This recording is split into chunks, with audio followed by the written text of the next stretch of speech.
Welcome back to another installment of the Rise and Fall NASCAR series here on DannyBTalks, where we take a look down memory lane of some of NASCAR's top teams and figures who have come and gone and examine some of their biggest moments in the sport's history.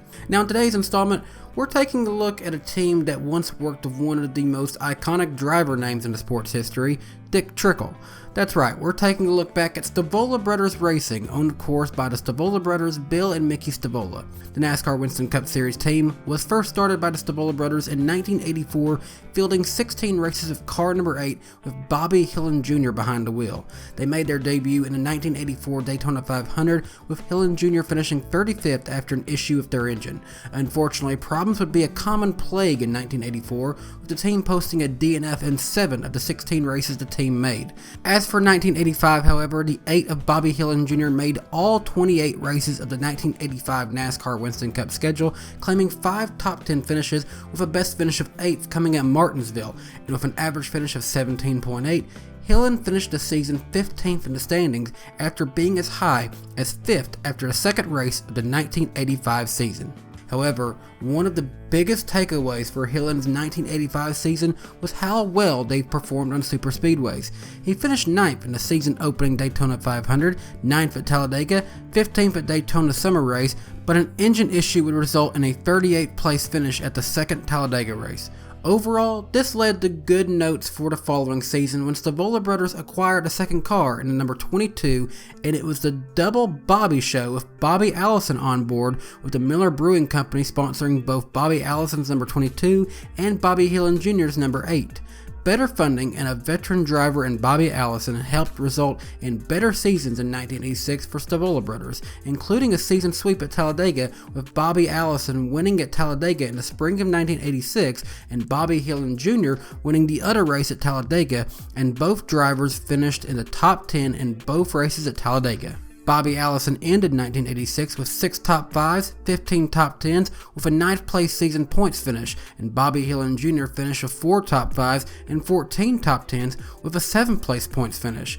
Then, in 1987, Bobby Allison backed it up again with a win in a summer Daytona race in 1987, and he finished the year with 4 top 5 finishes and 13 top 10s with 1 pole award, finishing 9th in 1987. Bobby Allison Jr., however, declined in 1987, finishing in the top 5 just one time and scoring only 4 top 10s, finishing 19th in the season standings.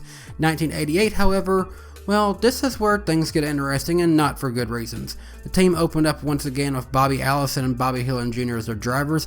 Bobby Allison started 1988 off with a number change, going from the 22 to the number 12, and the season started on a high, a Miller High Life high even, if you will, by Bobby Allison winning the 1988 Daytona 500.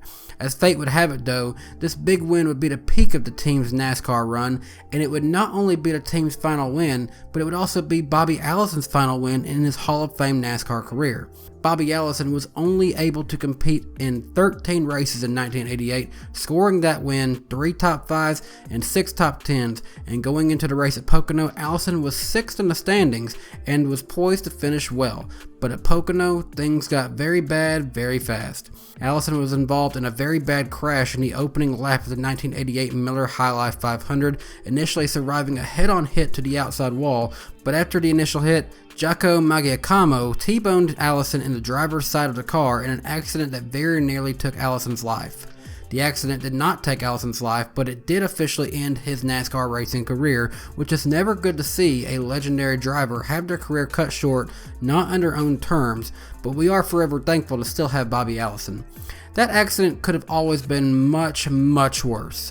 But after this, Mike Alexander took over in place of Bobby Allison for the remainder of the 1988 season, and he'd record 6 top 10s and 2 top 5s driving the 12 car. Alexander would return in 1989 driving the Miller High Life Buick, but in the second race of the season at Rockingham, Alexander's duties were pulled from the car in favor of Dick Trickle taking over as a driver during the remainder of 1989. Bobby Allison Jr., who had been racing for the Stavola Brothers since their first season in 1984, would be their only driver during the 1990 season, as they reduced down to a solo car operation with the number 8 sponsored by Mars Incorporated Stickers brand, and they switched from Buick to the Ford Thunderbird.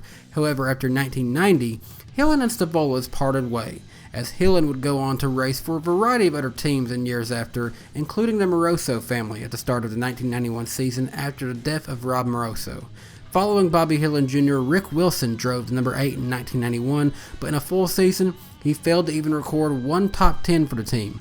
While this team had not won much in their time so far, they still were usually good for a few top 10 runs, and after the 1992 Daytona 500, Stavola and Wilson parted ways as Dick Trickle came back in to drive the number 8 for the 1992 season.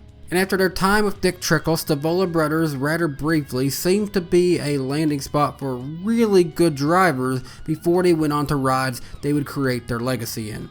With new sponsorship from Rebestos Brakes, Sterling Marlin drove the number 8 in 1993, scoring 8 top 10s and a lone top 5, which was a second place finish in a 1993 Pepsi 400 in July. After a season with Marlin, Jeff Burton made his rookie season driving for the Stavola Brothers, where he was able to become Rookie of the Year in 1994 with 3 top 10s and 2 top 5s. Burton would race one more season with the Stavola Brothers in 1995, where he got 2 top 10s and 1 top 5 before departing for Roush Racing in 1996. As for the Stavola Brothers in 1996, Rebestos parted as a sponsor, and Circuit City came on board at number 8 as a new sponsor with Hut Strickland behind the wheel of their machine.